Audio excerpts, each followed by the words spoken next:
तुम्हा सर्व देववृंदांच्या सेवेसाठी घेतलेला अभंग ज्ञानवंत, गुणवंत, कीर्तिवंत आणि तुम्हा आम्हा सर्वांचे भक्तिवंत.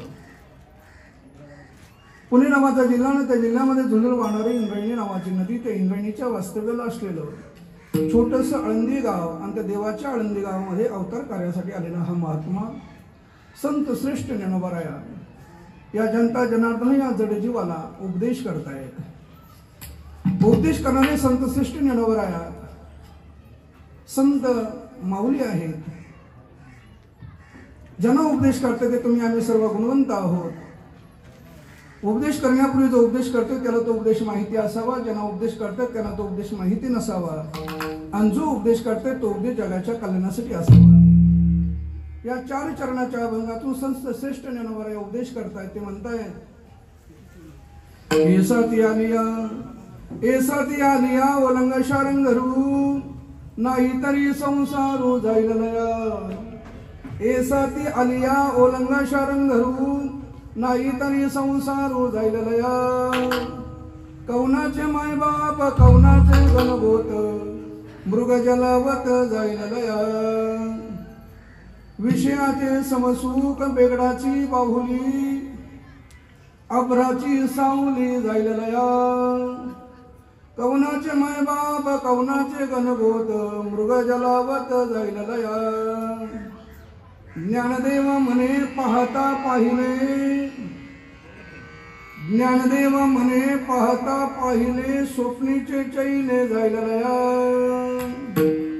कौनाचे मायबाप कौनाचे गणगोत मृग जलावत जाईल लया.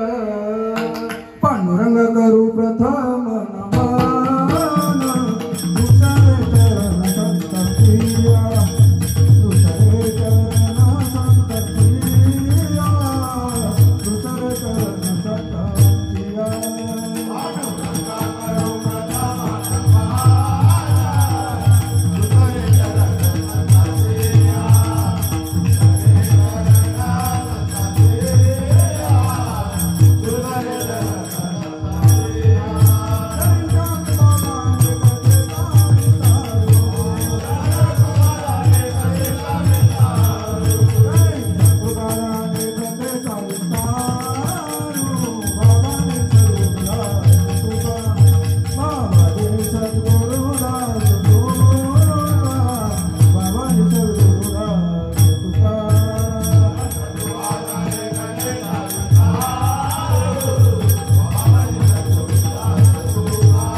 त्यांच्या कृपादाने कथेचा विस्तार वन बाबाजी सद्गुरु दास तुका.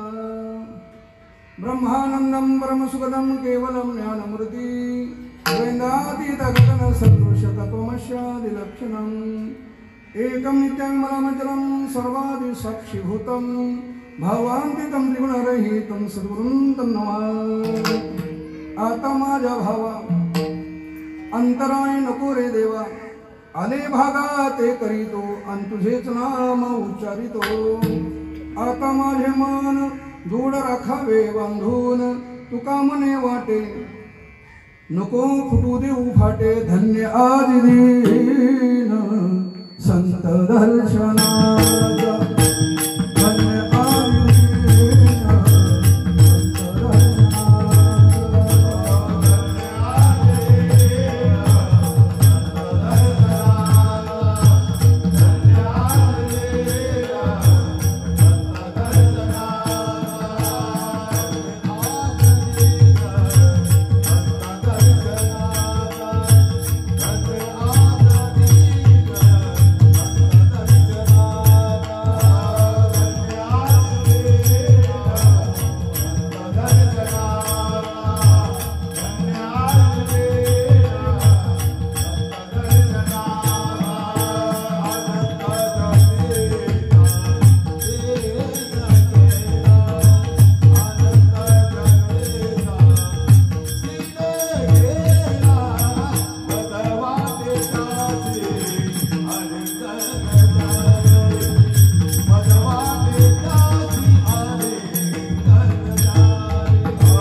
दर्शनाचा अनंत जन्मांचा शिन गेला मज वाटी त्यांचे आलिंगन द्यावे आणि कदा न सोडावे चरण त्यांचे या आनंद सागरामध्ये आनंद लुटणारा माझ्या भगवान परमात्म्याच्या राजवसंग आजची या धावपळीच्या जीवनामध्ये आजच्या या स्पर्धेच्या जीवनामध्ये वेळात वेळ काढून या ठिकाणी कीर्तन श्रवण करण्यासाठी आलात या नारदाच्या गादीवरून सांगायचं म्हणजे तुम्ही माऊलीहून मयाल तुम्ही माऊलीहून मयाल चंद्राहून शीतल पाण्याहून पातल कल्लोल प्रेमाजे तुम्ही संकादिक संत मनविता कृपावंत एवढा करा उपकार देवा सांग नमस्कार आदर्श परिवाराचे आदर्श माता आदरणीय रंजनाताई विजयजी पाटील अल्पशा आजारानं ताईसाहेबांचं देहावसन झालं आणि त्यांच्या जाण्यानं या पाटील परिवारावरती आणि गायकवाड परिवारावरती दुःखाचं सावट आलं आणि ते दुःख घालवण्यासाठी आजचा हा धर्म मंडप आहे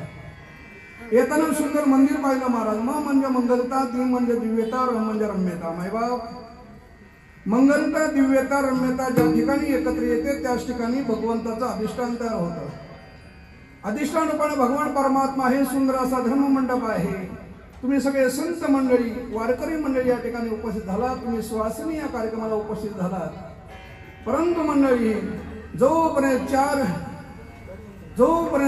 चार वेद शास्त्र 18 पुराण 14 विद्या 64 कला ज्या मातेला अवगत आहे ती सरस्वती माता जोपर्यंत या ठिकाणी येऊन गायन करत नाही तोपर्यंत या ठिकाणचं दुःख बाजूला जाऊ शकत नाही या ठिकाणचं दुःख बाजूला जाऊन या ठिकाणी नवचैतन्य निर्माण व्हावं याच्यासाठी स्वतः तुकोबाऱ्या देवीला हाक मारता ही देवी हंसावरती बसून शारदे मयुरावरती बसून ये हंसावरती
यांच्या जाण्यानं खऱ्या अर्थानं पाटील परिवारात दुःखाचं सावट आहे आणि या पाटील परिवाराला भगवान परमात्मा यावेळेला सजा दिली. मंडळी, कीर्तन बारीक ऐकत जा, कीर्तन कमी ऐकत जा, पण व्यवस्थित ऐकत जा. सुरुवातीला तुम्हाला नमस्कार करतो, तुमच्या पायाला हात लावतो. परमार्थ थोडा करा पण ओरिजिनल करा. खऱ्या अर्थानं रंजनाताई गेले आणि त्यांच्या जाण्यानं खऱ्या अर्थानं या पाटील परिवारावरती दुःखाचं सावट आलं. या परिवाराला भगवान परमात्मा यावेळेला सजा दिली. आम्ही केली काय चूक, देवा दिली आम्हाला सजा. भगवान परमात्मा आमचं काय चुकलं की आमच्या आईसारखं दैवत तू स्वतःकडे घेऊन गेलास, आमचं नक्की चुकलं तरी काय. आम्ही केली काय चूक, देवा दिली आम्हाला सजा. आणि जीवनाच्या जीवनपटलावरून आमच्या रंजना आईना केले वजा. जीवनाच्या जीवनपटलावर आदरणीय रंजना आई किंवा रंजनाताई वजा झाल्या. मंडळी, तुम्हा आम्हाला सर्वांना वजा व्हावं लागणार आहे. या मृत्यू लोकांचा जन्माला तर त्याला जावं लागतं, सृष्टीचा नियम आहे. माणसानं शरीरानं जरूर जावं पण कीर्ती रूपानं शिल्लक राहावं. आईचा जन्मला भावा, देहाचा चंदन व्हावा. आयुष्य संपून गेलं तरी सुगंध दरवळत राहावा. माणसानं शरीरानं जरूर जावं माय बाप, पण कीर्ती रूपानं शिल्लक राहावं. आणि याच्यासाठी मानवाचा जन्म आहे. गदी माडुळकरांनी एका ठिकाणी गोड वर्णन केलं. ते म्हणतात, दोन ओंडेक्यांचे होते सागरात भेट, एक लाट तोडी दोघा पुन्हा नाही गाठ. मंडळी, खऱ्या अर्थानं रंजनाताई गेल्या आणि त्यांच्या या कार्याप्रसंगी आपण सगळे एकत्र आलो. पण उद्या आपण ठरवलं ना सगळ्यांनी एकत्र यायचं, आणि त्या ईश्वरनं जर ठरवलं की आपल्याला एकत्र येऊनच द्यायचं नाही, तर आपण काही एकत्र येऊ शकत. मग आजचा दिवस आहे तो खरा आहे. कोणाकडे रागानं द्वेषानं पाहू नका. प्रेम सुख घेई, प्रेम सुख देई, आणि प्रेमाविना नाही समाधान. दोन ओंडेक्यांचे होते सागरात भेट, एक लाट तोडी दोघा पुन्हा नाही गाठ. क्षणिकत्व आहे बाळा खेळ मानवाचा, पराधीन जगती आहे पुत्र मानवाचा. आपण सगळे पराधीन आहोत महाराज, आणि एकदा का देवाच्या मनात आलं का जावं लागणार. आणि म्हणून खऱ्या अर्थानं मंडळी या पाटील परिवाराच्या सुद्धा लक्षात आलं नाही. व कळलेच नाही समुद्रामध्ये सूर्य कधी बुडाला. नक्की या परिवाराचा सूर्य समुद्रात बुडला महाराज. व कळलेच नाही समुद्रामध्ये पक्षी, कळलेच नाही समुद्रामध्ये सूर्य कधी बुडाला. व कळलेच नाही मळ्यामधून पक्षी कधी उडाला. मरणाचा भरोसा नाही म्हणून सर्वांशी प्रेम केले, आणि आयुष्याच्या शेवटी सार फोटूत प्रेम झाले. आदरणीय आमच्या ताईसाहेब माझ्या माहितीनुसार तिसगाव गावाला जन्माला आल्या. आणि खऱ्या अर्थानं विजयदादांशी त्यांचा शुभ विवाह झाला. आणि त्या ठिकाणी नांदायला आल्या, संसार करून परमार्थ केला. मुलांच्यावरती चांगले संस्कार केले, जगाला प्रेम दिलं, जगाच्या प्रेमात राहिल्या. आणि जाता जाता फ्रेम मध्ये फोटोच्या रूपानं जाऊन बसल्या. मंडळी, त्या फोटोकडे फ्रेमकडे आपण सगळ्यांनी पाहायचं आहे. एक ना एक दिवस आपलाही फोटो असाच लागणार आहे. आणि म्हणून ज्ञानोबाने खऱ्या अर्थाने ज्ञानेश्वरीमध्ये लिहून ठेवलं की संत मालिकेमध्ये लिहून ठेवलं, ए साथी आलिया ओलंगा शारंग धरून नाही तरी संसार जाईल गया. या मानवाच्या जन्माला आपण खूप दुरून आलो माय बाप. 350 वर्षापूर्वी तुकोबारांचा विचार आहे. ते म्हणले खऱ्या अर्थानं माणसानं चालवं कसं न बसावं कसं माय बाप. आपण चालवं कसं न बसावं कसं हे तुकाराम बाबाने तुकाराम गाथेमध्ये 350 वर्षापूर्वी लिहून ठेवलं. ते म्हणतात, चालताना माणसाने असं चालावं की लोकांनी नमस्कार केला पाहिजे. चालताना कुठल्याही प्रकारचा ऍटिट्यूड नसावा, अहंकार नसावा, सात्विक भाव असावा. आपण जर चालत राहिलो ना तर समोरच्याला वाटलं पाहिजे किती सज्जन माणूस आहे, नमस्कार घालावा. चालताना माणसाने असं चालावं की लोकांनी नमस्कार केला पाहिजे. आणि बसताना माणसाने असं बसावं, आपण बसल्यानंतर शेजारचा उठूनच गेला पाहिजे. भाषा कळते ना माझी. आपण बसल्यानंतर शेजारचा उठूनच गेला पाहिजे, असं माणसाने बसावं. बरोबर ना. चालताना माणसाने असं चालावं की लोकांनी नमस्कार केला पाहिजे. बसताना माणसाने असं बसावं का बाजूच्या माणसाला जवळ येऊन बसलं पाहिजे. आणि मारताना माणसाने असं मारावं आपण मेलोधी वारता, ज्याच्या कानावर जाईल त्या सेकंदाला त्या माणसाच्या डोळ्यातून आपल्या नावानं अश्रू आल्या पाहिजे. म्हणून या आदर्श परिवाराच्या आदरणीय रंजनाताई गेल्या. म्हणून म्हणजे मला एवढंच सांगायचं आहे, मंदिर आई म्हणजे मंदिरावरचा उंच कळस, आई म्हणजे अन्नातील पवित्र तुळस, आई म्हणजे वाळवंटातील थंडगार पाणी, आई म्हणजे भजनामध्ये सहज गुणगुणावी अशी ही अभंगवाणी. म्हणजे ज्याला आई नाही ना त्याला कोणीच नाही. आदर्श परिवाराच्या आदर्श माता आदरणीय ताईसाहेब गेले दिगंबर ईश्वर विभूती आणि राहिली आता कीर्ती जगा माझी. माणसाला शेताने जरूर जाऊ पण कीर्ती रूपानं शिल्लक राहावं. उडाली पक्षिणी गेली अंतराली, उडाली पक्षिणी गेली अंतराली,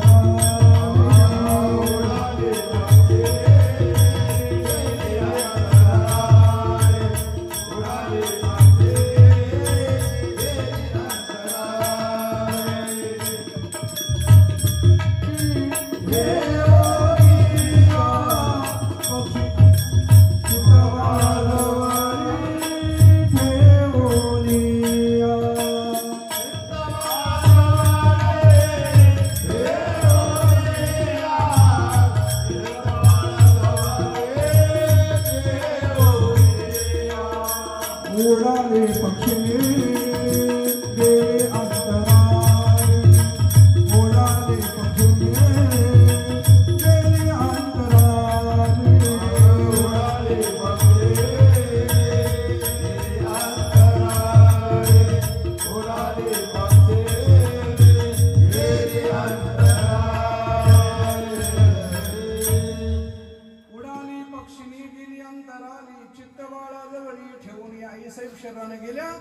आशीर्वाद रूपानं आजही त्यांच्या परिवाराच्या पाठीशी आहे. मंडळी परिपक्व झालेलं फळ एकटका फांदीवरून खाली पडलं, परिपक्व झालेलं फळ एकटका फांदीवरून खाली पडलं. किती प्रयास करा ते फळ पुन्हा त्या फांदीला लागलं जात नाही. हा साधू संतांनी सांगितलेला सिद्धांत आहे. ज्यांचे ज्यांचे आई वडील आहेत त्यांनी आई वडिलांची जोपासना करा. मी ज्या भागामध्ये राहतो त्या भागामध्ये अशी पद्धत आहे. आमच्याकडे मेल्यानंतर चांगलं म्हणतात. तुमच्या गावाला मी पहिल्यांदा आलो, काय पद्धत आहे? आमच्याकडे माणसं गेली का लोक म्हणतात तो लय चांगला होता. आमच्याकडे चांगलं म्हणतात मेल्यानंतर. तुमच्याकडं माणसं असताना माणसं जोपायला शिका नाही बाप. आणि नाही तर माणसं जोपासता आली नाही तर हा मानवाचा जन्म आपला फुकट गेल्याशिवाय राहणार नाही. एसाती आली अवलंग शारण धरू नाही तरी संसार हो जाईल लया. हा संसार फुकट जाईल. या मानवाच्या जन्माला आल्यानंतर किती जगला याला किंमत नाही, कशा पद्धतीने जीवन जगला याला किंमत आहे. 350 वर्षापूर्वी तुकोबारांचा विचार आहे. ते म्हणजे गरज पडली तर माती विका, गरज पडली तर दगड विका. परिस्थिती खालावली. सकाळ दुपार संध्याकाळ, उन्हाळा पावसाळा हिवाळा, तशी लक्ष्मी चंचल आहे. आज आहे तर उद्या नाही. अनेक संकट आली. खचून जाऊ नका, कष्ट करा आणि कष्ट करता करता भगवंताची भक्ती मात्र करा. तुकोबारा म्हणजे गरज पडली तर माती विका, गरज पडली तर दगड विका. गरज पडली तर माती विका, गरज पडली तर दगड विका. काही विकायचे ते विका, पण जीवनामध्ये कधी स्वाभिमान विकू नका. 350 वर्षापूर्वीचा विचार आहे महाराज. माणसाने थोडं जगावं, पण ओरिजिनल जगायचं. लाचारीने जीवन जगू नये हा साधू संतांचा सिद्धांत आहे. आणि म्हणून या मृत्यू लोकांमध्ये आल्यानंतर काय करा? नाम संकीर्तन साधन पैसोते, नाम संकीर्तन साधन पैसोते, नाम संकीर्तन साधन पैसोते, नाम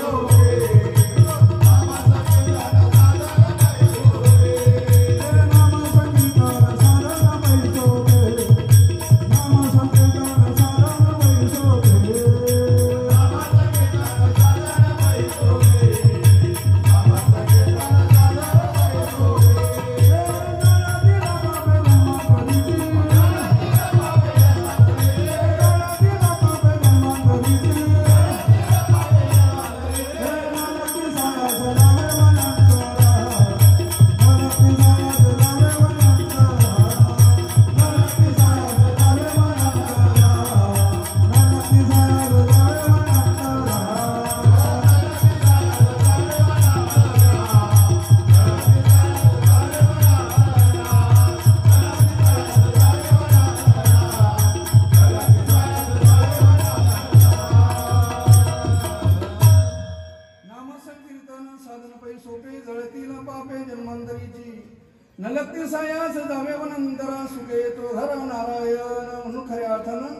ताईसाहेब गेल्या आणि ताईसाहेबांच्या जाण्यानं रात्री कीर्तन होतं. आजही कीर्तन आहे. कीर्तन कशासाठी करायचं आहे का महाराज?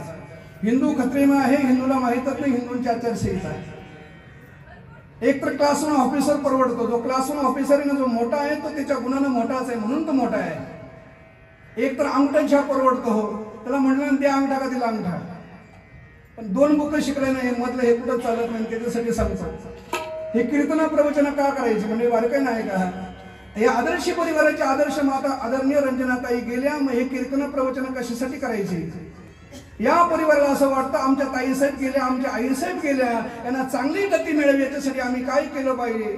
सत्य लोकातली घटना आहे. आपल्या पूर्वजांचा उद्धार व्हावा म्हणून भगीरथ नावाच्या राजानं आपल्या तपसामर्थ्यानं स्वर्गातील गंगा मृत्यूलोकामध्ये आणली, पूर्वजांचा उद्धार झाला.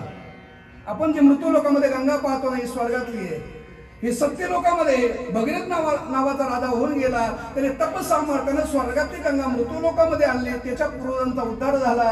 मग या पाटील परिवाराला असं वाटतं आमच्या आईसाहेब गेल्या आणि त्यांना चांगली गती मिळावी याच्यासाठी आम्ही काय केलं पाहिजे. कोणाला विचारता, कोणालाच विचारू नका. ज्ञानोबारांच्या 2 रुपयाच्या हरिपाठाला विचारा. त्या 2 रुपयाच्या पुस्तकामध्ये ज्ञानोबारांनी लिहून ठेवलं आदरणीय रंजनाताई गेल्या, यांना चांगली गती मिळावी असं तुम्हाला वाटतंय ना, मग तुम्ही त्यांच्या नावानं काय करा. ज्ञानदेव म्हणे नाम जपा हरीचे, परंपरा त्याचे कुळ शोध,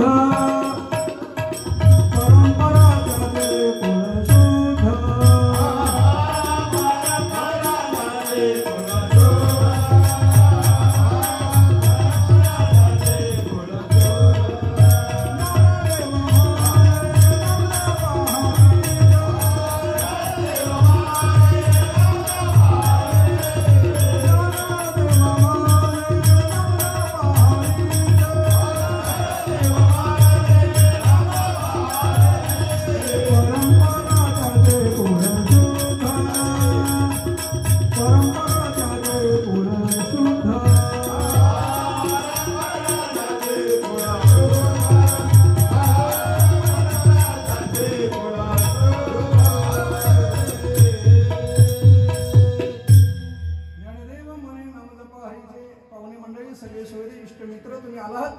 या धर्ममंडपामध्ये आला, तुमचं काम काय आहे हे तुम्हाला माहिती आहे का.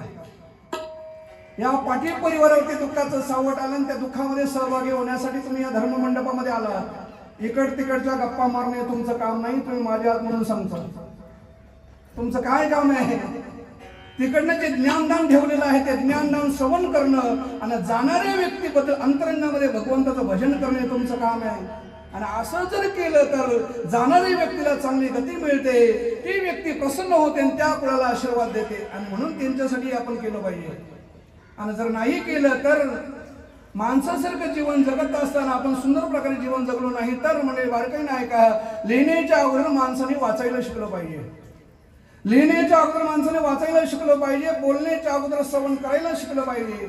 खर्च करण्याच्या अगोदर कमवायला शिकलं पाहिजे. हार पत्करण्याच्या अगोदर जिंकायला शिकलं पाहिजे. आणि मरण्याच्या अगोदर कधीतरी माणसानं थोडंसं चांगलं जगायला शिकलं, थोडं सुंदर जीवन जगायचं. महाराज सुंदर ते जीवन जगता आले नाही तर ज्ञानोबा नाही म्हणतात एवढा प्रवास तुम्ही करत आला, पण या मानवाच्या जन्माला येऊन जर भगवंताची भक्ती केली नाही तर हा मानवाचा जन्म फुकट गेल्याशिवाय राहणार नाही. हे ज्ञानोबाला सांगायचं आहे अभंगाच्या प्रथम चरणात. ये साथे आले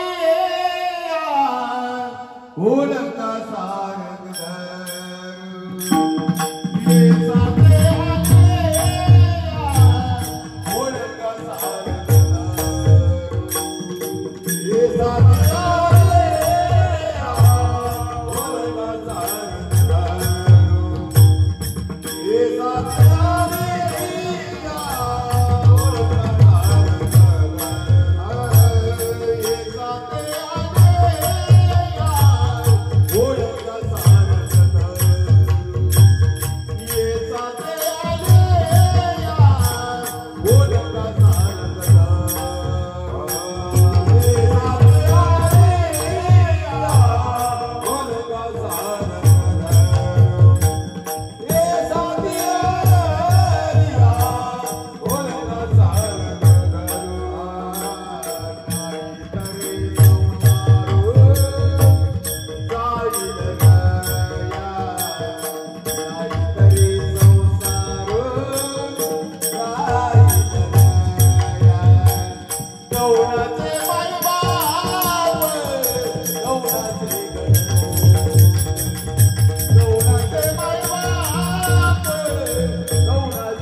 या मानवाच्या जन्माला येऊन जर आपल्याला सुंदर जीवन जगता आलं नाही तर मायबाबा जन्म फुकट गेल्याशिवाय राहणार नाही.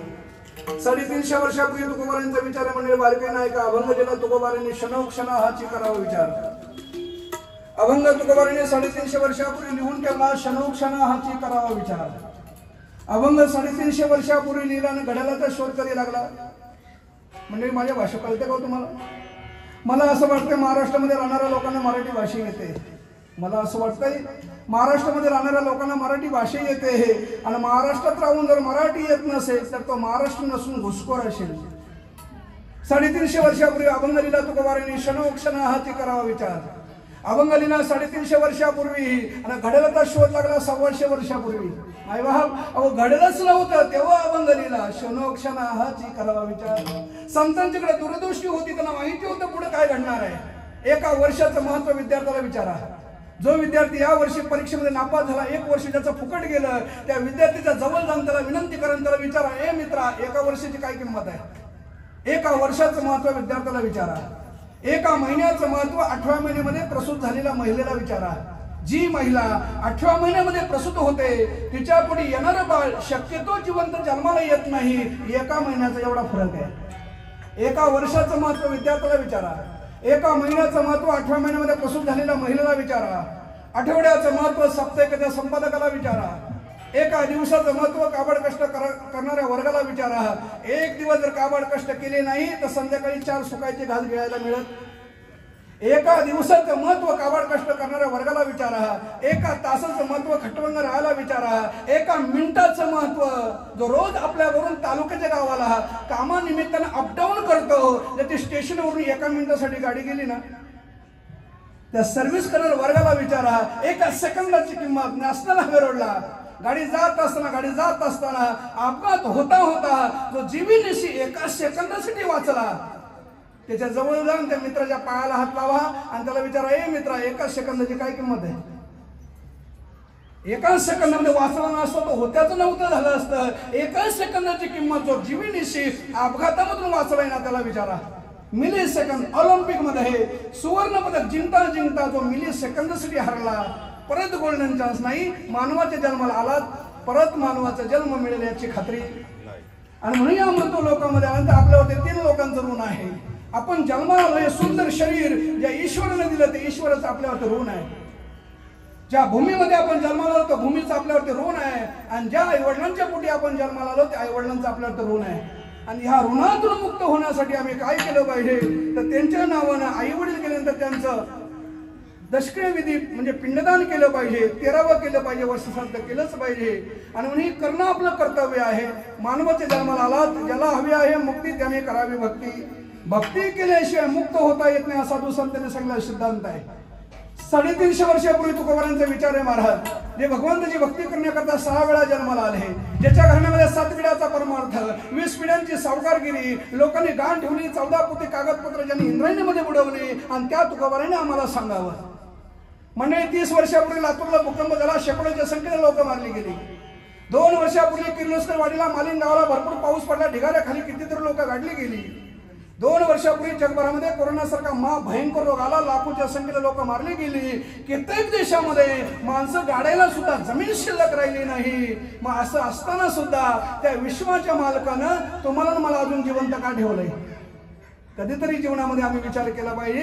आणि म्हणून आम्हाला तुकोबाराय सांगतात, आता तरी पुढे हाची उपदेश, आता तरी पुढे हाची उपदेश, आता तरी पुढे हाची उपदेश, आता तरी पुढे हाची उपदेश, आता तरी पुढे हाची उपदेश.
परदेश नका करू नाश आयुष्याचा सकळांच्या पाया माझे दंडवत आपापले चित्त शुद्ध करा हित ते करावे देवाचे चिंतन तुमचं हित कशात आहे ईश्वराचं चिंतन करणं हे तुमचं हित हे तुकोबारानं सांगावं सकळांच्या पाया माझे दंडवत आपापले चित्त शुद्ध करा 350 वर्षापूर्वी विचार मांडला ते म्हणजे तुम्ही ठरवा तुम्हाला बरं पाहिजे का खरं पाहिजे तुकोबारा म्हणजे तुम्ही ठरवा तुम्हाला बरं पाहिजे का खरं पाहिजे नक्की तुम्हाला कुठला चेहरा पाहिजे तुम्ही ठरवा काही झालं का लोक म्हणतात देवानं असं केलं तुमच्या गावाला देव काही करतो का महाराज मी विज्ञान विभागातलं कीर्तन करेन तुमच्या माहितीसाठी सांगतो हो मी महाराष्ट्राचे 36 जिल्हे फिरतो मी चेहरा पाहिला का एकाच सेकंदात मला कळतं हा समोरचा माणूस ओरिजिनल का डुप्लिकेट आहे एका सेकंदात मारून मला कळतं मी चेहरा पाहिला का लगेच कळतं मला हा माणूस ओरिजिनल का डुप्लिकेट आहे पण सत्य बोलायचं नसतं सत्य फार कटू आहे आणि तुमच्या माहितीसाठी सांगतो तुम्हाला हे कळावं यासाठी घरी गेल्यानंतर ज्ञानेश्वरीचा दुसरा अध्याय वाचा माणसाला ओळखायचं कसं आउटलाईन कट करतो मी मुद्द्याकडे येतो आई साहेब गेल्या तर आम्हाला सर्वांना जावं लागणार आहे ज्ञानेश्वरीचे 18 अध्याय कौरव पांडवांचे युद्ध 18 दिवस चाललं सुनो मेरे वतन के लोगो जीवनामध्ये परिवर्तन करा कौरव पांडवांचं युद्ध 18 दिवस चाललं आणि म्हणून ज्ञानेश्वरीचे 18 अध्याय कौरवांचं सैन्य 11 क्षणी सैन्य पांडवांचं सैन्य 7 क्षणी सैन्य कुरुक्षेत्रामध्ये युद्ध चालू झालं या युद्धामध्ये 7व्या दिवशी काय घडलं तेवढं बारकाई नाही का त्या 7व्या दिवशी असं घडलं दुर्योधन तावातावन आला भीष्माचार्याने म्हणायला लागला दुर्योधन तावातावन आला भीष्माचार्याने म्हणायला लागला युद्धाला 7 दिवस झाले एकही पांडव मरत नाही एकही कौरव जगत नाही तुम्ही करताय काय तुम्ही शूर वीर पराक्रमी मुसद्दी आहात तुम्ही इंद्रालाही युद्धामध्ये हरवलंय ब्रह्मचारी व्रताचं पालन केलंय आणि तुम्ही कुरुक्षेत्रामध्ये उभे असताना युद्धाला 7 दिवस झाले आणि त्या 7 दिवसामध्ये एकही पांडव मरत नाही एकही कौरव जगत नाही तुम्ही करताय काय भीष्माचार्यांना वाईट वाटलं मी एवढा प्रामाणिकपणे दुर्योधनाच्या बाजूने युद्ध करत असताना सुद्धा माझ्या कर्तृत्वाबद्दल शंका उपस्थित करतोय त्यांना वाईट वाटलं आणि भीष्मा प्रतिज्ञा केली गेली महाराज ती आपली प्रतिज्ञा नाहीये भीष्मानं प्रतिज्ञा केली एक तरी अमृत लोकामध्ये उद्या पांडव तरी जिवंत राहतील ना तर भीष्म तरी जिवंत राहील भीष्म पण केला खरा भीष्मानं प्रतिज्ञा केली एक तरी अमृत लोकामध्ये उद्या पांडव जिवंत राहतील नाही तर भीष्म जिवंत राहील द्रोणाचार्याला बोलवलं चक्रुयाची रचना केली गेली चक्रुया तोडायचं कोणी मायबाप मी जातो जातो एवढं तुम्हाला सांगतोय एकदा का देवाच्या मनात आलं का वरती कोणाची चिठ्ठी चालत नाही ए मावशानो ए मावशानो मावशानो विठाला विठाला विठाला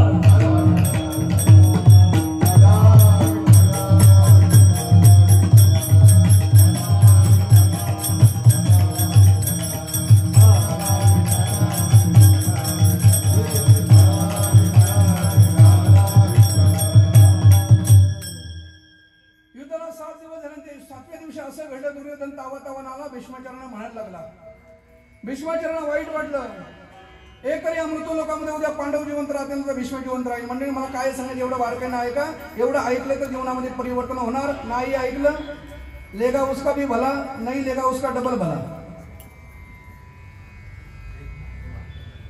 अतिशय भीष्माचार्यांना वाईट वाटलं द्रोणाचार्य बोलवलं चक्रुयाची रचना करा या चक्रुयामध्ये उद्या पांडव सापडलेच पाहिजे एक तर पांडव जिवंत राहतील ना तर मी जिवंत राहील द्रोणाचार्याला बोलवलं चक्रुयाची रचना केली गेली चक्रुया तोडायचं कोणी हे ज्ञान पांडवाकडे नव्हतं पांडवांचा शेवटचा मुलगा अभिमन्यू कुरुक्षेत्रामध्ये आलेला आहे तरुणाभांड 32 वर्षाचा पोरगा कुरुक्षेत्रामध्ये आलेला आहे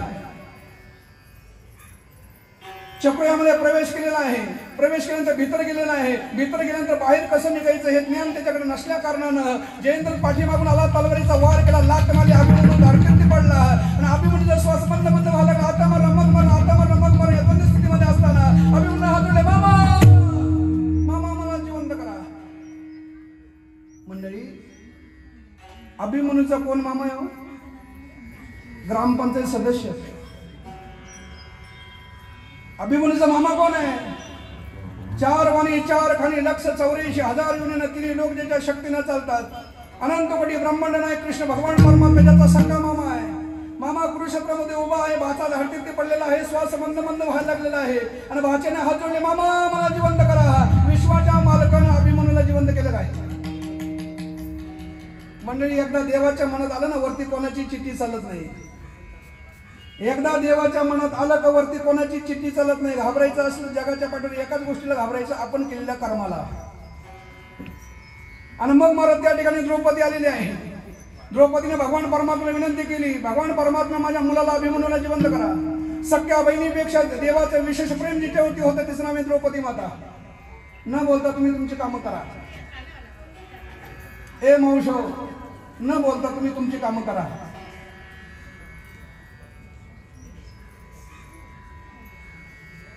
त्या ठिकाणी द्रौपदी आलेली भगवान परमात्म्याला विनंती करायला लागलेली आहे. अभिमन्यू धारतीर्थी पडलेला आहे. त्या द्रौपदी मातेला वाईट वाटलं, देवाला विनंती केली, देवा कृपा करून माझ्या मुलाला जिवंत करा. सख्या बहिणीपेक्षा देवाचं विचार विशेष प्रेम होतं तिचं नाव आहे द्रौपदी माता. एकदा भगवान परमात्म्यानं परीक्षण करण्यासाठी, द्रौपदीची परीक्षा घेण्यासाठी आपल्या हाताला शास्त्रानं मारून घेतलं आणि हातामधून भळाभळा रक्त वाहायला लागलं आणि ते द्रौपदीच्या कक्षामध्ये गेले. द्रौपदीनं पाहिलं दादाच्या हाताला काहीतरी लागलेलं आहे. भरजेरी शालू वरच्यावर डोक्यावरती फाडला आणि त्या भरजेरी शालूच्या कपड्यानं आपल्या भगवान परमात्म्याला हात बांधला. देवानं विचारलं, द्रौपदी, अगं पतिव्रत स्त्रीनं डोक्याचा पदर कधी खांद्यावर आणायचा नसतो. हे द्रौपदी, अगं पतिव्रत स्त्रीनं डोक्याचा पदर कधी खांद्यावर आणायचा नसतो, तू तर पदरच फाडला. अरे दादा, विश्वाचे पदर ज्याच्या ताब्यात आहेत ना त्याच्यासाठी पदर फाडला. सख्या बहिणीपेक्षाही ज्याचं विशेष प्रेम आपल्या मांडलेल्या बहिणीवरती होतं तिचं नाव आहे द्रौपदी माता. द्रौपदी माता म्हणायला, माझ्या मुलाला जिवंत करा. स्वतः अभिमन्यू म्हणतो मला जिवंत करा. ही वार्ता चारी पांडवांना कळाली. चारी पांडव सैरा वैरा धावा लागले. भगवान परमात्मा म्हणायला लागले, माझ्या मुलाला जिवंत करा. ही वार्ता सुभद्रा मातेला कळाली. सुभद्रा मातेचं वय वर्ष 48. 48 वर्षाच्या आईला कळाला. तरुणाबांड 32 वर्षाचा पोरगा कुरुक्षेत्रामध्ये मारला गेलेला आहे. 48 वर्षाच्या आईला ही बातमी कळाली. डोळे बंद केले आणि 48 वर्षाच्या आईनं आपल्या स्वतःच्या स्तनातून दूध बाहेर काढलं आणि विश्वाच्या मालकाला 104 अक्षराचं पत्र लिहिलं. दादा, साष्टांग दंडवत. 4 वाणी 4 कानी 1,84,000 युनियन तिन्ही लोक दादा तुझ्या शक्तीनं चालतात. या युद्धामध्ये पांडव विजय होणार. हस्तिनापूरची राजगादी पांडवांनाच मिळणार. पण दादा, या राजगादीवर बसायला पांडवांचा एकही वंशज जिवंत नाही आहे. हा शेवटचा वंशज अभिमन्यू आहे आणि तोही धारतीर्थी पडलेले. दादा, कृपा करून माझ्या मुलाला जिवंत करा. पत्र देवाला मिळालं. भगवान परमात्म्याने पत्र वाचायला सुरुवात केली. दादा, साष्टांग दंडवत. 4 वाणी 4 खाणी 1,84,000 युनियन तिन्ही लोक दादा तुझ्या शक्तीने चालतात. संपूर्ण जीवन जगत असताना तुझ्या या सख्या बहिणीने दादा तुझ्याकडे काहीच मागितलं नाही. एकुलता एक माझा मुलगा कुरुक्षेत्रामध्ये धारतीर्थी पडलेला आहे. कृपा करून माझ्या मुलाला जिवंत करा. भगवान परमात्म्याने पत्र वाचलं. पत्र वाचल्यानंतर गंगा जमुना वाहायला लागल्या. एक एक अश्रू पत्रावरती पडायला लागले. एक एक अक्षर पुसायला लागले. याचा अर्थ एकच होता, विश्वाच्या मालकाला आपल्या भाच्याला जिवंत करायचं नव्हतं. सर्वात शेवटी आला अर्जुन. इथे एखादंच कोणीतरी अर्जुन आहे. आजचं कीर्तन सगळ्यांसाठी नाही मायबाप. इथं एखादंच कोणीतरी अर्जुन आहे. या विश्वामध्ये सगळ्या लोकांनी भक्ती करू द्या, पण ज्याची वृत्ती अर्जुनासारखी आहे तो सुटणार. बाकी सगळे फिरचौरेशी. सर्वात शेवटी अर्जुनाला सुभद्रा म्हणते, देवा माझ्या मुलाला जिवंत करा. द्रौपदी म्हणते, माझ्या मुलाला जिवंत करा. चारी पांडव म्हणते, आमच्या मुलाला जिवंत करा. स्वतः अभिमन्यू म्हणतो, मामा मला जिवंत करा. सर्वात शेवटी आला अर्जुन. अर्जुन म्हणतो, देवा माझ्या मुलाला जिवंत करा, अभिमन्यूला. तेव्हा भगवान परमात्मा बोले, अर्जुना, अरे सगळे म्हटले ना माझ्या मुलाला जिवंत करा, मी समजू शकतो. सगळ्यांनी गडबड केली मी समजू शकतो, पण तुम्ही सुद्धा. भगवंत बोले, अर्जुना, हे सगळे म्हटले ना माझ्या मुलाला जिवंत करा, मी समजू शकतो. अरे पण तुझ्यासारख्या ज्ञानी माणसानं बोलावं का माझ्या मुलाला जिवंत करा? हे अर्जुना, अरे अशी मेलेली माणसं जर जिवंत करायची असते ना, तुम्ही मागच्या अवतारामध्ये राम होतो. एक वचनी, एक पत्नी, एक पाणी, राजकुमार मदनाचा पुतळा, मर्यादा पुरुषोत्तम प्रभू रामचंद्र मला म्हणतात. माझ्या आईनं माझ्या वडिलांकडून वरदान मागून घेतलं. भरताला 14 वर्ष वनवास आणि भरताला 14 वर्ष राज्यपद आणि रामाला 14 वर्ष वनवास. माझ्या आईनं माझ्या वडिलांकडून वरदान मागून घेतलं. भरताला 14 वर्ष राज्यपद आणि रामाला 14 वर्ष वनवास. आणि ते 14 वर्ष वनवासाला मी जात असताना, 14 वर्ष मी वनवासाला जात असताना त्या नगराचा राजा दशरथ, माझा वडील दशरथ नावाचा राजा माझ्या डोळे देखत माझ्या पायाजवळ राम राम करता करता मेला. अशी मेलेली माणसं जर जिवंत करायची असती तर मी माझ्या बापाला काही मरू दिलं असतं काय? धर्ममंडपामध्ये आलात, तुम्हाला चांगलं सांगणे माझं काम आहे. एकदा का धागा तुटला ना, तुटला रे तुटला आयुष्याचा दोरा, तुटला आयुष्याचा दोरा, तुटला आयुष्याचा दोरा.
हा साधू संतांनी सांगितलेला सिद्धांत आहे. म्हणून जीवन जगत असताना जोपर्यंत श्वास चालू आहे तोपर्यंत जगून घ्यावं छान. माझा शब्द आला तुमच्या कानावर? आजच्या कीर्तनामध्ये गडबड जास्त चालू आहे, पण मी माझं कर्तव्य प्रामाणिकपणे करणार. जोपर्यंत श्वास चालू आहे तोपर्यंत जगून घ्यावं छान. मायबाप, या जगाच्या पाठीवर तुमचा दुश्मन कोणी नाही. आणि ज्या गावाला माणसं बदलत नाही मी त्या गावाला पुन्हा जात नाही. युट्यूबला माझं नाव सर्च करा. जोपर्यंत श्वास चालू आहे तोपर्यंत जगून घ्यावं छान. सुंदर जीवन जगायचं महाराज. जोपर्यंत श्वास चालू आहे तोपर्यंत या जगाच्या पाठीवर तुमचा दुश्मन कोणी नाही. जोपर्यंत श्वास चालू आहे तोपर्यंत जगून घ्यावं छान. अहो, झाडालाही माहित नाही कुठलं घालणार आहे पान. झाड नावाचा वटवृक्ष महाराजजी, झाड नावाचा वटवृक्ष रुबाबदारपणाने उभा आहे. झाड नावाचा वटवृक्ष रुबाबदारपणाने उभा आहे. पण त्या झाड नावाच्या वटवृक्षाला हे माहिती नाही त्याच्या कुठल्या फांदीचं कुठलं पान केव्हा घालणार आहे. या झाडाला तरी माहिती का इथलं एखादं पान? कोण दिवस येईल काहीसा नाही देहाचा भरवसा. पण जाता जाता माय बाबा एवढं सांगतो, पाया पडून सांगतो, प्रत्येकाचं डबल तिकीट आहे, सिंगल तिकीट कोणाचंही नाही. राम गेला, कृष्ण गेला, ज्ञानोबा गेला, तुकोबा गेला, तुम्ही जाऊ आम्ही जाऊ मागे कोणी न राहिली. पीर मर गए, पैगंबर मर गए जिंदा जोगी, जपी तपी सन्यासी मर गए हकी मरोगी. 9 मर गए 88. 33 कोटी देवता मर गए पड़ गए काल के फांसी. देव असो, दानव असो, यक्ष असो, किंकर असो, या मृत्यू लोकात जो जन्माला येतो त्याला जावं लागतं. सृष्टीचं नियम आहे. बहादो तेरा घेऊन जाई बोका, तैसा काळ लोकांनी जाते, तैसा काळ लोकांनी जाते, तैसा काळ लोकांनी जाते. बहादो तेरा घेऊन जाई बोका, तैसा काळ लोकांनी जाते, तैसा काळ लोकांनी जाते,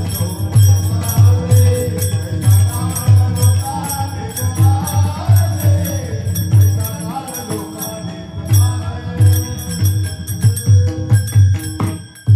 साधू संतांनी आपल्या लक्षात यावं म्हणून साधन सोपं सांगितलं आहे.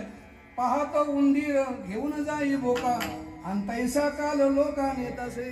आज न उद्या आपल्याला जायचं मला. किती जगला याला किंमत नाही, कशा पद्धतीने जीवन जगल्याला किंमत आहे. जाण्याच्या 2च पद्धती आहेत, कोणी आधी जाणार कोणी नंतर जाणार, पण सगळे जाणार. एक पाठी एक पुढा, एक पाठी एक पुढा आहे मरणाचा हुडा. आज मेले उद्या मरती आणि मागे राहिले तेही रडती. याचा अर्थ एकच आहे, सगळेजण जाणार. म्हणून माणसाने शरीरानं जळून जावं पण कीर्ती रूपानं शिल्लक राहावं.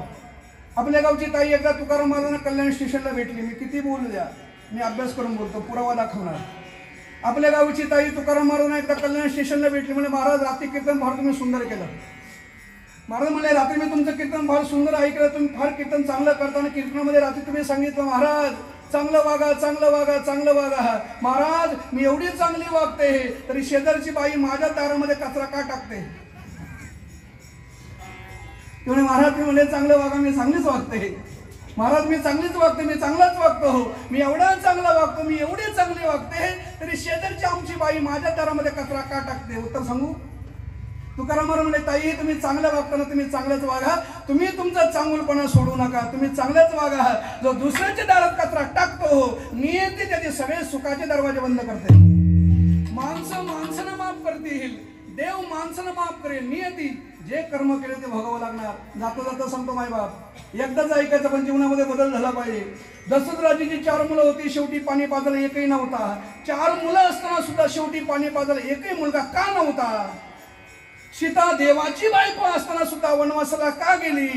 आणि जटायू पशु असताना सुद्धा रामाच्याच मांडीवर का मेला? महाराज मी विज्ञान युगामध्ये राहतो. आमच्या भागामध्ये मिरची खाली तर तिखट लागते, कारलं खाल्लं तर कडू लागतं, ऊस खाल्लं तर गोड लागतो. तुमच्या गावाला कसं काय? आमच्याकडे मावशी मिरची खाली तर तिखट लागते, कारलं खाल्लं तर कडू लागतं, ऊस खाल्लं तर गोड लागतो. पौर्णिमेचा चंद्र पाहिला तर सागराला भरती येते, आकाशामध्ये ढग कडकड लागला तर जंगलात मोर नसतो. विंचू चावला काहीच सेकंदामध्ये वेदना चालू होतात. कांदा कापायला येतं, डोळ्यात अश्रू येतं आणि लहान बाळ रडायला लागलं तर त्याच्या आईची चोली आपाप दुधानं ओले होते. ज्या ताईचं लहान बाळ रडायला सुरुवात करतं त्याच ताईची चोली दुधानं ओले होणार. विंचू चावला वेदना चालू होणार. कांदा कापायला येतात डोळ्यातून अश्रू येणार, मिरची खाली तिखट लागणार, कारलं खाल्लं कडू लागणार, ऊस खाल्ला गोड लागणार, रात्रंदिवस देव करता. स्वप्नात तरी काय अनुभव आला का? मग यावा का येऊ नये, आणि अनुभव यावा असं वाटत असेल तर कीर्तनामध्ये गडबड करत जाऊ नका. विठ्ठल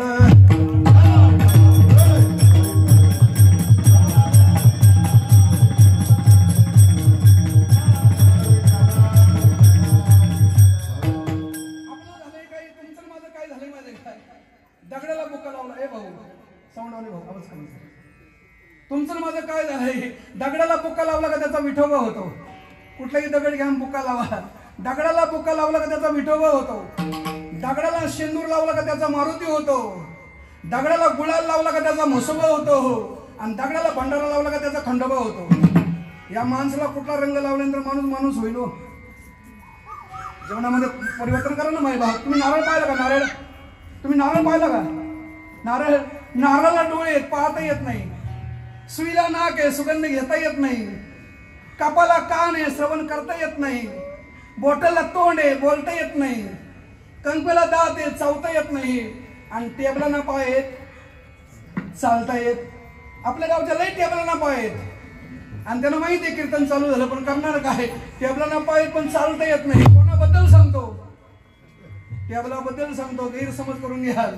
टेबलाला पाय चालता येत नाही, बॉटलला तोंडे बोलता येत नाही, सुईला नाके सुगंध घेता येत नाही, कंकला दात चावता येत नाही, नारळाला डोळे पाहता येत नाही, आणि टेबलाला पाय. मग आपल्याला सगळं दिलं, मला सगळं दिलं. इंद्रिय हात पाय कान डोळे मुख बोला या वचन, तिने तू जोडशी नारायण. त्या नारायणाला जोडण्यासाठी परमार्थ महाराज. माझं ओपन चॅलेंज आहे. माझा सगळ्यांना एकच प्रश्न आहे तुम्हाला. काय? मराठीमध्ये विचारतो, मला दिसतंय ते तुम्ही का मला दिसत नाही ते तुम्ही? मला उत्तर कोणी दिलं तरी चालतं. मला जे दिसतंय तेच तुम्ही आहात का मला दिसत नाही ते तुम्ही आहात? आणि हे कळावं याच्यासाठी परमार्थ आहे. हा मंडप निसतात चपात्या जोडण्यासाठी नाहीये. कलियुगातल्या लोकांचं झालंय काय? आपलं व्हॉट्सअप कळलं, लॅपटॉप कळलं, फेसबुक कळलं, चांगलं कळतं, वाईट कळतं, पाप कळतं, पुण्य कळतं, माझी गाडी, माझी माडी, माझ्याच बायकोची गोल गोल साडी. तुम्हाला मला सगळं कळलंय, पण जे कळायला पाहिजे तेवढंच कळलं नाही. आणि ते कळावं याच्यासाठी अध्यात्म आहे. या जगात कोणी मरत नाही. शरीर येतं, शरीर जातं. आकार येतो, आकार जातो. कर्म येतात, कर्म जातात. मूळ वस्तूचा कदापि नाश होत नाही. मूळ वस्तू देव आहे, ते वस्तू तुमच्या आतमध्ये आहे. ती अग्नीला जळत नाही, पाण्याने भिजत नाही, शास्त्राने तिचे तुकडे होत. तुम्ही मरकेच नाही, पण तुमचा असा भ्रम झाला आहे की आम्ही मरणारे आहोत. तुम्ही कोण आहात? मला जे दिसतंय ते तुम्ही का? तुमच्या माहितीसाठी सांगतो, सांगण्याचं माझं काम आहे. आणि ज्याला कळलं तो भाग्यवान. तुमच्या गावाला लाईटचं बिल मीटरवाला येतं का आकड्यावाल्याला? महाराज प्रत्येक गावामध्ये पद्धत वेगवेगळी असं म्हणून विचारायचं बाबा, तुमच्या गावाला काय पद्धत आहे? माय बाप, लाईटचं बिल मीटरवाला येतं का आकड्यावाल्याला? आजचं कीर्तन फक्त मीटरवाल्याला. आकड्यावाल्याची वाय किती चांगली असू द्या, त्याला कळणारच नाही. जीवनामध्ये परिवर्तन करा. तुम्ही कोण आहात? हे शरीर तुम्हाला वापरायला दिलंय. रंजनाताईला हे शरीर वापरायला दिलं होतं. हे शरीर तुमचं आहे. हे लेट परमार्थ आहे. ज्याला कळलं तो भाग्यवान. आणि हे कळलं त्या क्षणापासून तुम्ही सुखी झालात. हे शरीर तुम्हाला वापरायला दिलंय. हे शरीर तुमचं आहे. तुम्ही शरीर नाही, तुम्ही शरीराच्या पलीकडचे आहात. जे दिसतंय ते तुम्ही नाही. जे दिसतंय तेवढं नाशिवंत आहे. जे दिसतंय तेवढं नाशिवंत आहे. त्याचा आज ना उद्या नाश होणार आहे. जेवढं दिसतंय तेवढं नाशिवंत आहे. त्याचा आज ना उद्या नाश होणार आहे. पण जे दिसत नाही ते सत्य आहे. आणि सत्य फक्त ईश्वर आहे. तुमच्या लाकडामध्ये अग्नी आहे, डोळ्याने दिसतो का?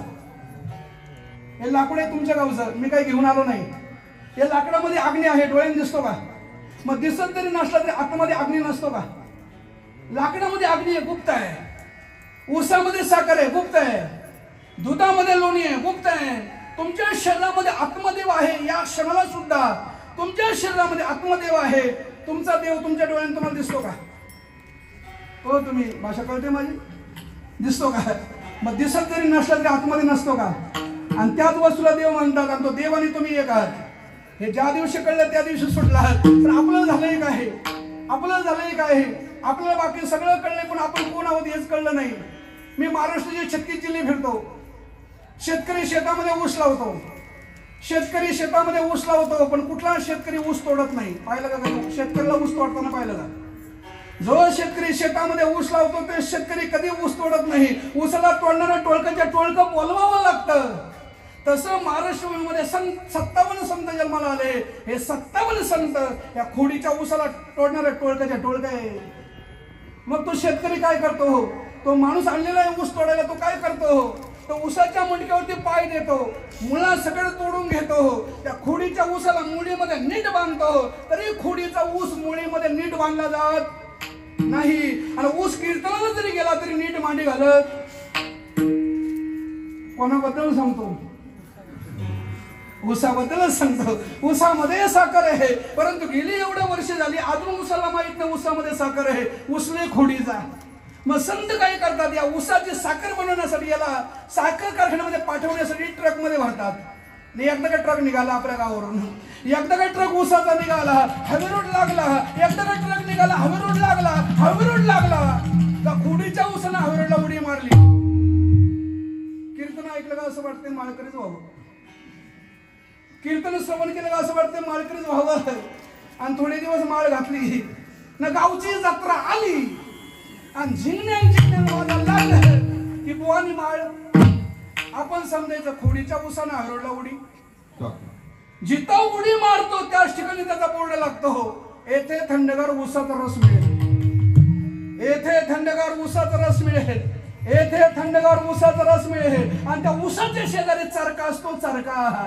मग संत काय करतात? त्या ऊसाला चरक्यात घालतात, परत बाहेर काढतात, परत फोल्डिंग करतात, परत ढकलतात. जन्माला यायचं मरायचं, जन्माला यायचं मरायचं, जन्माला यायचं मरायचं. कोणाबद्दल सांगतो? कोणाबद्दल सांगतो?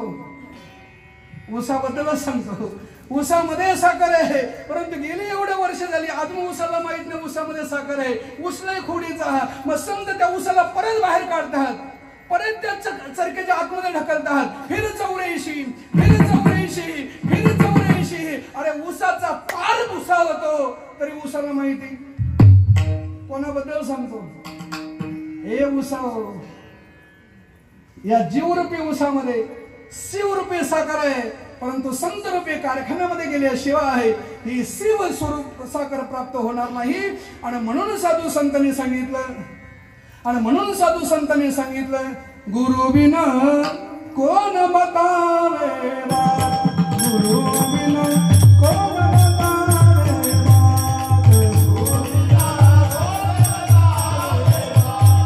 गुरु बिना कोण बतावेला. बहुत बड़ा यमराज यमराज यमराज, गुरु बिना कोण बतावेला, गुरु बिना कोण बतावेला, गुरु बिना कोण बतावेला. समर्थ सद्गुरूची शरणागती पत्करा, भक्तीला लागा आणि भक्ती केल्यानंतर नक्की तुम्हाला कळणार हे शरीर तुम्हाला वापरायला दिलंय. एका सेकंदात सांगतो मला तुम्ही कोण आहात. संपूर्ण दिवसभर मेहनत केली तर संध्याकाळी स्नान केलं, रात्री स्नान केल्यानंतर पूजा अर्चा केली, रात्री जेवण केलं, 10-10:30 शरीर झोपणार. तुम्ही कोण आहात ऐका, भांबवलेले राहू नका. रात्रीचे शरीर झोपतं, तुम्ही शरीर आहात, रात्रीचे शरीर झोपतं. तुम्ही सकाळी उठणार, तुम्ही सकाळी लवकर उठणार, तुम्ही तुमच्या शेजारच्या मैत्रिणींना सांगणार, तुम्ही तुमच्या शेजारच्या मित्रांना सांगणार, ए मित्रा तुला काय सांगू, रात्री मला असं स्वप्न पडलं. ती मैत्रीण म्हणते, ए मैत्रिणी आता तुला काय सांगू, रात्री मला असं स्वप्न पडलं. ती मैत्रीण म्हणते, ए मैत्रिणी. तो मित्र म्हणतो, ए मित्रा अरे तू तर शरीर आहे, रात्रीचे शरीर झोपतं. मग तुझं शरीर जेव्हा झोपलं होतं तेव्हा पडणारं स्वप्न तुझ्या शरीरामध्ये जागर राहून कोण पाहत होतं? तुम्ही तर शरीर आहात, रात्रीचे शरीर झोपतं. मला कोणी उत्तर दिलं तरी चालतं माय बाप, मला कोणी उत्तर दिलं तरी चालतं. तुम्ही शरीर आहात, रात्रीचे शरीर झोपतं. मग तुमचं शरीर तर झोपलेलं आहे, मग पडणारं स्वप्न तुमच्या शरीरामध्ये जागर राहून कोण पाहतो? स्वप्न में जागे कोण, देह लेके भागे कोण. त्या वस्तव देव, ती वस्तू आहे तुमच्या आतमध्ये, तो देव आणि तुम्ही एक आहात. हे कळा म्हणून परमार्थ आहे. अजून लेटेस्ट उदाहरण सांगतो तुम्हाला. तुम्ही चलनी नोटा वापरता का? नोटा वापरता, नोटा 100च्या, 200च्या, 500च्या. मोदी साहेबांना 2000च्या बंद केल्या. तुम्ही चलनी नोट वापरता, तुमची एका नोटवरती गांधीजी किती? तुम्ही नोटा वापरता, तुमच्या एका नोटवरती गांधीजी किती? नोट अशी हातामध्ये घ्या, समोर पकडा. नोट अशी हातामध्ये घ्या, समोर पकडा. नोटीकडे पाहिल्या पाहिल्या नोटीच्या उजव्या बाजूला गांधीचा आम्हाला रंगीत मोठा फोटो दिसतो. नोटीकडे पाहिल्या पाहिल्या रंगीत मध्ये गांधीचा आम्हाला मोठा फोटो दिसतो. त्या फोटोच्या समोर फ्रंट पेजला पांढरा असा गोलाकार कागद आहे. त्या पांढऱ्याशा गोलाकार कागदामध्ये डोकावून पहा. अहो, त्या वरच्या गांधीजीला माहितच नाही आतमध्ये गांधीजी आहे. कोणाबद्दल सांगतो? हे वरचा गांधीजी भांबवलाय. या गांधीजीला वाटतं मी रामायणाचार्य, भागवताचार्य, आचार्य, प्राचार्य, चित्रकार, पत्रकार. हा वरचा गांधीजी भांबवलाय. या वरच्या गांधीजीला माहितच नाही आतमध्ये गांधीजी आहे. आतला गांधीजी गेला ना, वरच्या गांधीचा कार्यक्रम झाला. हे नरा आत बघ जरा, हे नरा आत बघ जरा, जीव हा खरा नोहेनी माया. अरे पहा बुद्धी दर्पणी आत्मरवीची छाया. बुद्धीच्या दर्पणाने हे जीवा तू पाहायला शिक. तू कोण आहे? जगामध्ये तुमच्या एवढा श्रीमंत कोणी नाही. तुम्हीच श्रीमंत आहात. ज्या जगात तुम्हीच मोठे आहात. तुमच्याशिवाय कोणी नाही. पण आम्ही दुसऱ्याला मोठं म्हणतो, कारण आम्ही आमच्या बुद्धीची आम्हाला किव यायला लागली. आम्ही कोण आहोत? आणि म्हणून कळावं याच्यासाठी काय करा? उठा जागे व्हा रे आता, उठा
तुमच्या गावाला लोक अगोदर सकाळी जागे होतात का अगोदर उठतात?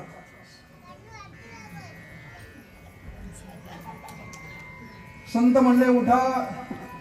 तुमच्याकडे उठतात अगोदर का अगोदर जागे होतात?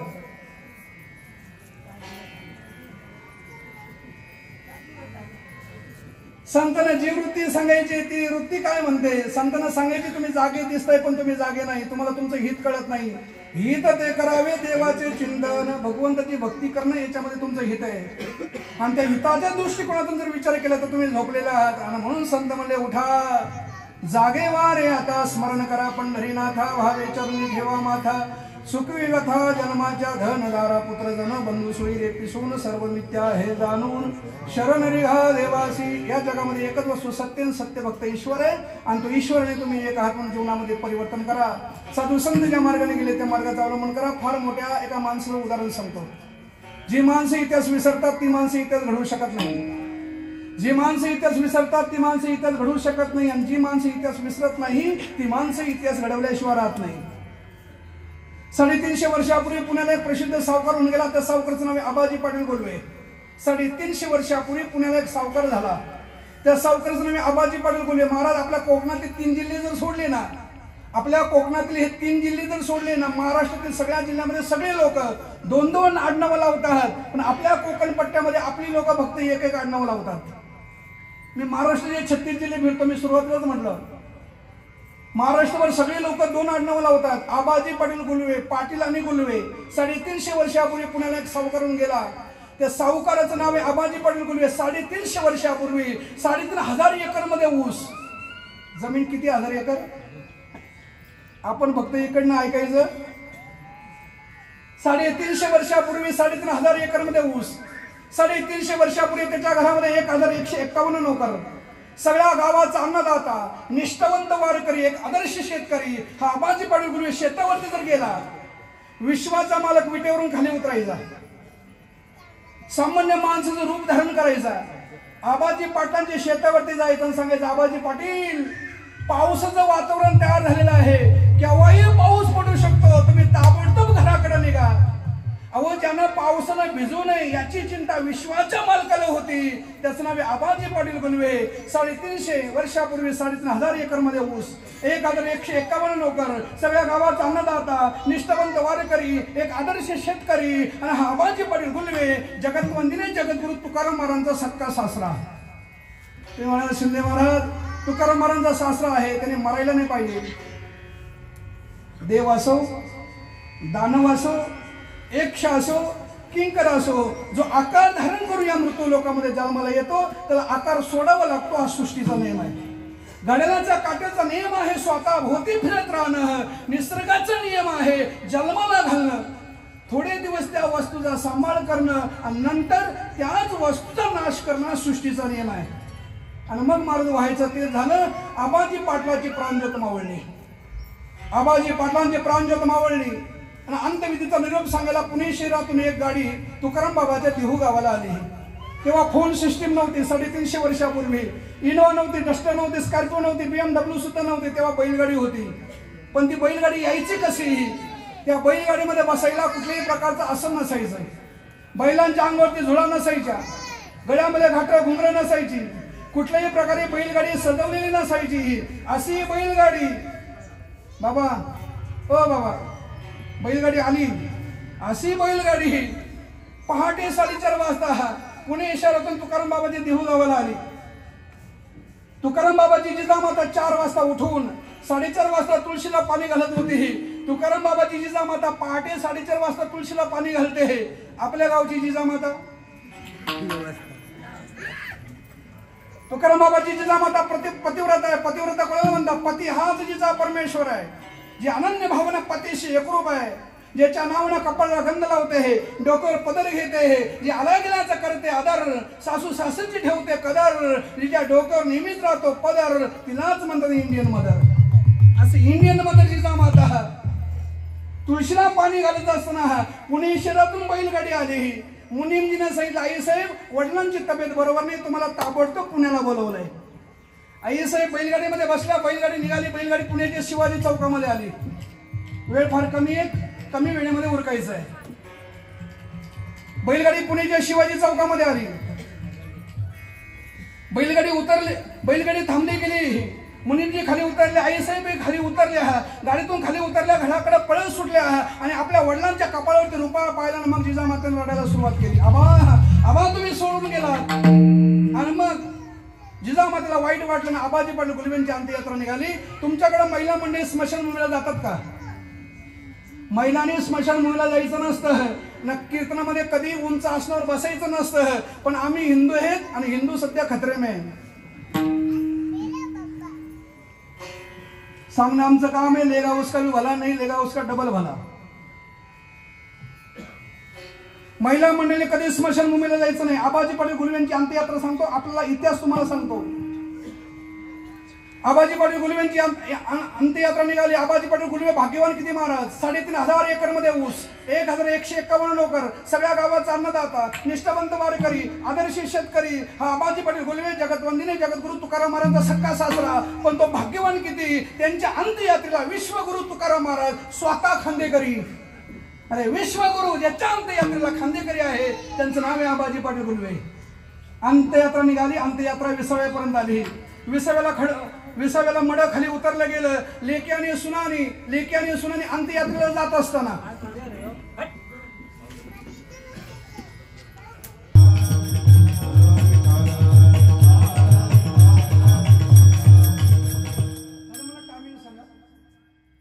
अंत्ययात्रा विसाव्यापर्यंत आली. लेकी आणि सुनानी अंत्ययात्रेमध्ये सामील झाल्यानंतर विसाव्यापर्यंत जायचं.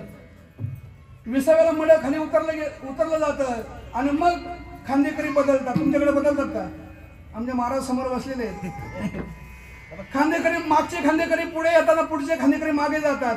पाठीमागचे खांदेकरी तुकाराम महाराज पुढे जायला आणि जिजामातेनं दर्शन करून घराकडे आपल्या फिरायला एकच वेळ झाली आणि जसं मालकाला आपल्या समोर पाहिलं तसं जिजामातेनं रडायला सुरुवात केली. मालक, तुम्ही जगतवंदिनी जगद्गुरु तुकाराम महाराज आहात. नुसत्या तुमच्या नावानं जड तुकाराम गाथा पाण्यामध्ये तरली. भगवान परमात्म्याचे निष्ठावंत वारकरी आहात. मी तुमच्या अर्धांगिनी आहे. जलदेवता, अग्निदेवता, ब्राह्मणदेवता सगळ्यांच्या साक्षीने मालक मी तुमच्याशी लग्न केलं. तुमच्या घरामध्ये मी नांदायला आले. संसार करून परमार्थ केला. संपूर्ण जीवन जगत असताना मालक मी तुमच्याकडे काहीच मागितलं नाही. पदर पसरते. माझे वडील पडलेले आहेत. कृपा करून माझ्या आबांना फक्त आता जिवंत करा. मंडळी, तुकाराम महाराजांनी आपल्या सासऱ्याला जिवंत केलं का? तुकाराम बाबांना सांगितलं, आवले ऐक, अगं 3,500 एकर मध्ये ज्याचा ऊस, 1,151 ज्याचे नोकर, सगळ्या गावाचा अन्नदाता, निष्ठावंत वारकरी, एक आदर्श शेतकरी आणि त्या आदर्श वडिलाची आदर्श कन्या आहे सावली तू. अगं आवली, तुझ्या पायामध्ये काटा रुतावानं विश्वाच्या मालकानं म्हणजे स्वतः भगवान परमात्म्यानं देवानं तुझ्या पायातला काटा काढावा एवढा अधिकार तुझा मोठा आहे. मग तूच तुझ्या वडिलांना जिवंत कर ना. एकदा का माणूस गेला ना का माणूस गेला. आणि म्हणून माणसं असताना जोपासायला शिका. मला एवढं सांगायचे, पाया पडून तुम्हाला सांगतो, माणसं असताना माणसं जोपासायला शिका. एकदा माणसं गेली का गेलेली माणसं पुन्हा येणे शक्य नाही. आणि म्हणून साधू संत ज्या मार्गाने गेले त्या मार्गाचं अवलंबन करा. नाशिवंत देह जाणार सखळ, आयुष्य खातो काळ सावधान, संत समागमे धरावी आवडी, करावी तातडी परमार्थाची. म्हणून साधू संत ज्या मार्गाने गेले त्या मार्गाचं अवलंबन करा.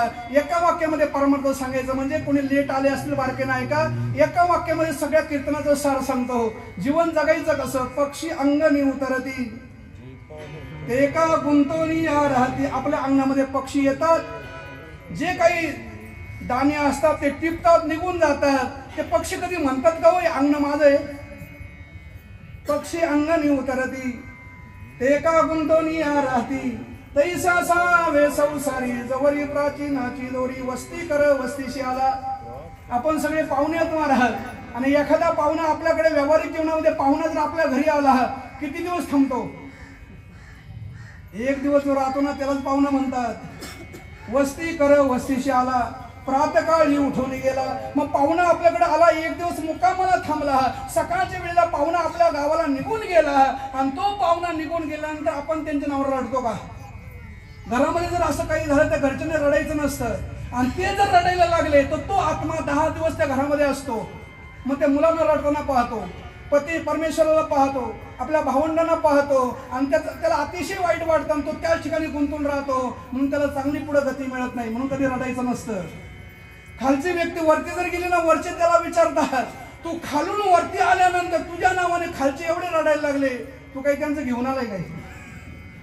मीही पाहुणा तूही पाहुणा, आलो या बाजारा, गुरु घरचा खोल पेटारा, करा लवकर सौदा.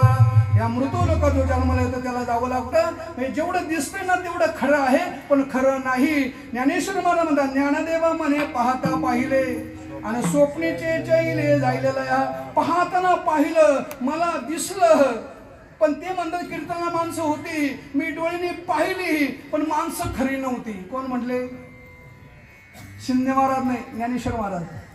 ज्ञानदेवा म्हणे पाहता पाहिले स्वप्नेचे चैले जायलेला या. एक जाता जाता छोटंसं उदाहरण सांगतो, संपूर्ण कीर्तनाचा सार सांगताना या ठिकाणी थांबतो. असं एक सावकार होता, असं एक भला मोठा सावकार होता. सावकार होता पण चिंगू होता. कसा होता? एक सावकार असा होता, भला मोठा सावकार होता, पण सावकार होता पण तू चिंगू होता. एक माणसानं त्याच्याकडून 5,000 रुपये उसने नेले. ऐका, व्यवहार झाला, लिखापट्टी केली आणि सांगितलं दर महिन्याला मला व्याज पाठवायचं आणि काही थोड्याच दिवसानंतर, काही थोड्याच महिन्यानंतर माझा सगळे पैसे देऊन टाकायचे, व्यवहार पूर्ण करायचा. सगळी लिखापट्टी झाली, पैसे दिले, मनुष्य निघून गेला. पण काय झालं महाराज, त्याने 2-4 महिने व्याज दिला, पण नंतर तो माणूस कुठे गेला हे सावकाराला कळलंच नाही. सावकार विचार करायला लागला, सावकार होता पण चिंगू होता. सावकार होता पण चिंगू होता. सावकार म्हणला कित्येक महिने झाले हा बाजार, व्याज पण नाही, मुद्दल पण नाही. आणि मग तो सावकार विचार करायला लागला, व्याजही गेलं, मुद्दलही गेलं, व्याजही गेलं, मुद्दलही गेलं, व्याजही गेलं, मुद्दलही गेलं. भरपूर विचार करायला लागला. आणि दिवसाभरामध्ये जो आपण विचार करतो तोच विचार रात्री झोपेमध्ये स्वप्नात येतो. असं करता करता सावकार चिंगू होता, म्हणजे व्याजही गेलं, मुद्दलही गेलं, काय करायचं? आणि मग दुपारच्या वेळेला जेवण केलं आणि वाम कोक्षीला तो सावकार ओटीवर पडला आणि त्याच ठिकाणी झोपी गेला. झोपल्यानंतर त्या सावकाराला स्वप्न पडलं आणि स्वप्नामध्ये तोच बहादर आला ज्याला 5,000 रुपये व्याज दिले होते. तो बहादर आला म्हणजे सावकार काय करताय ओळखलं का मला? म्हणजे ओळखलं ना स्वप्नामध्ये. म्हणजे हे तुमचं व्याज घ्या हे मुद्दल घ्या म्हणलं. आता हे ताबडतोब तुमचे 5,000 रुपये घ्या. मी बाहेर कामानिमित्ताने गेलो होतो म्हणून मी तुम्हाला व्याज देऊ शकलो नाही. पण एक काम करा, भरपूर महिने तुम्हाला व्याज अगोदर दिलेलं आहे. हे सगळी मुद्दल माझे घ्या, 5,000 रुपये घ्या आणि व्यवहार मिटून टाका. सावकाराने 5,000 रुपये घेतले स्वप्नात. ऐकताय ना? ज्ञानदेवा म्हणे पाहता पाहिले स्वप्नेचे चैले जायला या. ज्ञानेश्वर महाराज म्हणतात त्या सावकाराने पैसे 5,000 रुपये घेतले. 5,000 रुपये घेतले, लॉकर उघडलं, पैसे मोजायला सुरुवात केली. 1 2 3 4 असे 5 पैशाच्या नोटी 5 पैशाच्या नोटी मोजल्या. 2,500 झाले. सावकार म्हणले हे 2,500 लॉकर मध्ये ठेवतो आणि नंतर बाकीचे 2,500 नंतर मोजतो. काय केले सावकाराने? 2,500 रुपये मोजले, 2,500 रुपये लॉकर मध्ये ठेवले, लॉकर लावून घेतलं. 2,500 हातामध्ये मोजायचे शिल्लक होते. इतक्यात मुनिमजी आला. ओ मुनिमजी, ओ सावकारजी, ओ सावकारजी, ओ सावकारजी. मग तो मुनिमजी म्हणतो ओ सावकारजी, आणि सावकार झोपेतून जागा झाला. हे पैसे मोजून ठेवले स्वप्नात. इकडे जागृतीमध्ये काय झालं? तो मुनिमजी आला, आवाज द्यायला लागला ओ सावकारजी, ओ सावकारजी. हे घ्या म्हणले 100 रुपये. म्हणजे कसले 100 रुपये? म्हणले एका माणसाने तुमच्याकडून काही दिवसापूर्वी 100 रुपये उसने घेऊन गेला होता, ते परत करायला आलाय. हे घ्या तुमचे उसने 100 रुपये त्या माणसाने घेतलेले. मुनिमजीने त्याच्या हातावरती 100 रुपये दिले आणि मग मुनिमजीने 100 रुपये सावकाराच्या हातावर दिले. मग तो सावकार म्हणतो तुझ्या या 100 रुपयापायी माझ्या 2,500चं नुकसान झालं. कारण तू जर जागृतीमध्ये मला आरोळे दिले नसते तर मी झोपेतून जागा झालो, आणि झोपेतून जर जागा झालो नसतो तर 2,500 रुपये मोजून ठेवले होते. फक्त 2,500 मोजायचे शिल्लक होते. तू आवाज दिल्यामुळे काय झालं? तुझ्या 100 रुपयापायी माझ्या 2,500चं नुकसान झालं. हे 100 रुपये मी तुझ्या पगारातून कापणार. बाबा अर्धा मिनिट थांबा. ओ बाबा अर्धा मिनिट. बाबा अर्धा मिनिट. मग तो सावकार म्हणतो ओ मुनिमजी तुमचे 100 रुपयापायी माझ्या 2,500चं नुकसान झालं. अहो म्हणले 2,500 रुपये मोजून लॉकर मध्ये ठेवले होते, 2,500 मोजायचे होते. तुम्ही आवाज दिला, झोपेतून जागा झालो आणि तुमचे 100 रुपयापायी माझ्या 2,500चं नुकसान झालं. हे 100 रुपये तुमच्या पगारातून कापणार. मुनिमजी म्हणला ठीक आहे, आता पगारातून कापणार तर कापणार. राजा बोले दल आले. तुमच्याकडे मला नोकरी करायची, ठीक आहे म्हणला. तुम्ही माझ्या पगारातून पैसे कापणारी गोष्ट बरोबर आहे, पण सावकार मध्ये एकच प्रश्न आहे, मला प्रश्नाचं उत्तर द्या, मग पगारातून माझ्या 100 रुपये कापा. तुम्हाला त्या माणसाने 5,000 रुपये दिले, त्याच्यातले 2,500 रुपये मोजून तुम्ही लॉकर मध्ये ठेवले आणि 2,500 मोजायची शिल्लक होते. सावकार फक्त एकच काम करा. मुनिमजी म्हणतो हो सावकार तुम्ही एकच काम करा, तेवढं लॉकर उघडा आणि ते 2,500 मला मोजून दाखवा. होते का हो? तुम्ही झोपले का काय? होते का? मग स्वप्नामध्ये पाहिलेलं धन जागृतीमध्ये खरं असतं का? मग ते स्वप्नातील धन जागृतीमध्ये खरं नसतं. ते स्वप्नातील स्वप्न आहे आणि हे जागृतीतील स्वप्न आहे. तेही स्वप्न खोट आहे आणि हे पडणारं स्वप्न खोट आहे. हे जेवढं दिसतंय ना डोळ्यांनी हे सगळं नाशिवंत आहे, याचा नाश होणार आहे. जे दिसत नाही तो सत्य फक्त ईश्वर आहे आणि तो ईश्वराने तुम्ही एक आहात. हे शरीर तुम्हाला आज ना उद्या सोडावं लागणार आहे. म्हणून ज्ञानदेवा म्हणे पाहता पाहिले आणि स्वप्नेचे चैले जायलेला या. कवनाचे मायबाप कवनाचे गणगोतम जलवत जायलेला या. ज्यांच्या कृपा आशीर्वादाने आपण इथपर्यंत आलो सगळे म्हणून आपण त्यांच्या नावाने जयघोष करूया.